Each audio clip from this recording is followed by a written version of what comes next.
Longtime Viking fans know that Gene Washington was one of the team's all-time great receivers. And it turns out he was a lot more than that, too. Fox 9's Maury Glover telling us about a new documentary featuring Washington as a man who helped to change the game of football.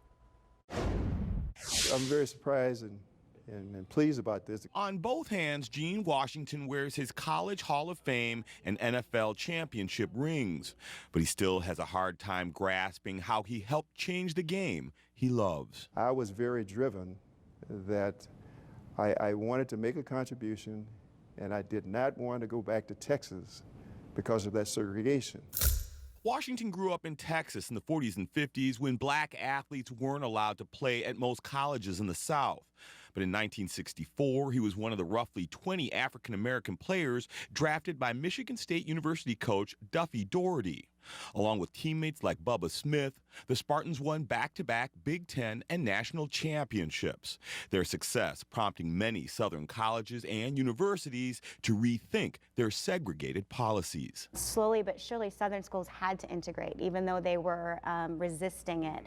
And the more Northern schools and the Big Ten started to integrate, the harder it became to compete on a national scale. The Minnesota Vikings drafted Washington after college, and he, along with fellow Pro Bowlers Alan Page and Carl Eller, helped lead the team to its first Super Bowl in 1969. We're going to meet the Minnesota team right now. Now Washington's daughter is making a documentary about his life titled Through the Banks of the Red Cedar, both to learn more about her father and to highlight the contributions he and his fellow black MSU players made to the sport on the college and professional levels. I think the impact it had on the country at large is this idea of, wait a minute, we are over here rooting for these black players, while our country doesn't necessarily consider all people equal.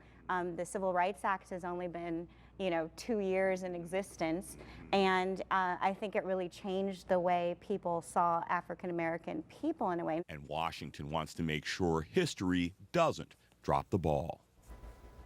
Washington's daughter hopes to have the documentary finished by this fall, in time for the 50th anniversary of his Michigan State team that won a Big Ten championship. Great story. That? Yeah, the University of Minnesota was another school with Carl Eller and Sandy Stevens and many, many African-American players that got their big opportunity up here and opened the doors for a lot of people. Paved the road.